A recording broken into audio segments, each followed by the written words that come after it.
ನೋಡು ಮಗಳೇ, ನಾವು ಬೇಡರು, ಬೇಟೆಯಾಡಿ ಬದುಕೋದು ನಮ್ ವೃತ್ತಿ. ನೀನಿನ್ನು ಚಿಕ್ಕವಳು, ಆದ್ರಿಂದ ನಿನ್ಗೆ ಹೀಗೆಲ್ಲ ಅನ್ನಿಸ್ತಾ ಇದೆ. ನಾವು ಇದೇ ರೀತಿ ಜೀವನ ಮಾಡ್ಬೇಕಾದದ್ದು ಅಂತ ಹೇಳ್ದ. ಆದ್ರೂ ಶಬರಿ ಮನಸ್ಸಲ್ಲಿ ಹಿಂಸೆ ಮಾಡೋದನ್ನ ಬಿಡೋದು ಉತ್ತಮ ಅನ್ನೋದು ಗಟ್ಟಿಯಾಗಿ ಕೂತಿತ್ತು. ಕೆಲವು ವರ್ಷಗಳ ನಂತರ ಶಬರಿ ಬೆಳೆದು ದೊಡ್ಡವಳಾದ್ಲು.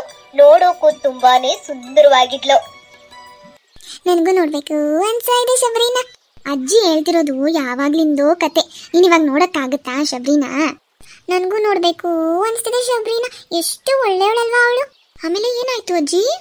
ಹೀಗಾಗಿ ಅಪ್ಪ ಇವಳಿಗೆ ಸೂಕ್ತ ವರವನ್ನ ಹುಡುಕಿ ಮದುವೆಗೆ ತಯಾರು ಮಾಡ್ದ.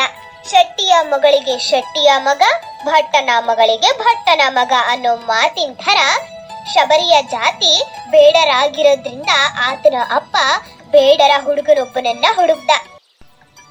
ಚಿಕ್ಕ ವಯಸ್ಸಿನಿಂದ ಅಪ್ಪ ಪ್ರಾಣಿಗಳಿಗೆ ಮಾಡ್ತಾ ಇದ್ದ ಹಿಂಸೆಯನ್ನ ನೋಡಿ ಶಬರಿಗೆ ರೋಸಿ ಹೋಗಿತ್ತು. ಆದ್ರಿಂದ ಆಕೆಗೆ ಈ ಮದುವೆ ಇಷ್ಟ ಇರ್ಲಿಲ್ಲ. ಆದ್ರೆ ಶಬರಿಗೆ ಈ ಮದ್ವೆ ಸುತಾರಂ ಇಷ್ಟ ಇರ್ಲಿಲ್ಲ. ಆದ್ರೆ ಇದನ್ನ ಅಪ್ಪನಿಗೆ ಹೇಗ್ ಹೇಳೋದು ಅನ್ನೋ ಚಿಂತೆ ಆಗೋಯ್ತು. ಒಂದಿನ ಧೈರ್ಯ ಮಾಡ್ಕೊಂಡು ಉಂಡು ಆರಾಮಾಗಿ ಕುಂತಿದ್ದ ಅಪ್ಪನಿಗೆ ಎಲೆ ಅಡಿಕೆ ಮಾಡ್ಕೊಡ್ತಾ, ಅಪ್ಪ ನಿಂಗೆ ನಾನು ಅಂದ್ರೆ ಇಷ್ಟ ಅಲ್ವಾ? ನನ್ನ ಸಂತೋಷಕ್ಕೆ ನೂರಾರು ಪ್ರಾಣಿಗಳನ್ನ ಬಲಿ ಕೊಡೋದು ನಂಗೆ ಅಯ್ಯೋ ಅನ್ಸತ್ತೆ ಅಪ್ಪ. ನನ್ನ ಮದುವೆ ದಿನ ಆ ಪ್ರಾಣಿಗಳೆಲ್ಲ ಬಲಿಯಾಗತ್ತೆ. ಅವಕ್ಕೂ ಬದುಕೋ ಸ್ವಾತಂತ್ರ್ಯ ಇದೆ. ಆದ್ರಿಂದ ಅವನ್ನೆಲ್ಲ ಬಿಟ್ಬಿಡು ಅಪ್ಪ ಅಂತ ಕಣ್ಣೀರ್ ಹಾಕುದ್ಲು. ಆದ್ರೆ ಅಪ್ಪ ಇದಕ್ಕೆ ಒಪ್ಪಲಿಲ್ಲ. ಆತ ಅಲ್ಲಿಂದ ಬೇರೆ ಕಡೆ ಹೋಗ್ಬಿಟ್ಟ. ಶಬರಿ ರಾತ್ರಿ ಎಲ್ಲ ಕುಳಿತು ಯೋಚನೆ ಮಾಡ್ತಾಳೆ.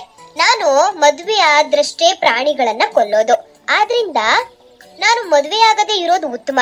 ಹಾಗೆ ಮನೆ ಬಿಟ್ಟು ಹೋಗೋದು ಒಳಿತು ಅಂತ ಆಲೋಚಿಸ್ತಾಳೆ.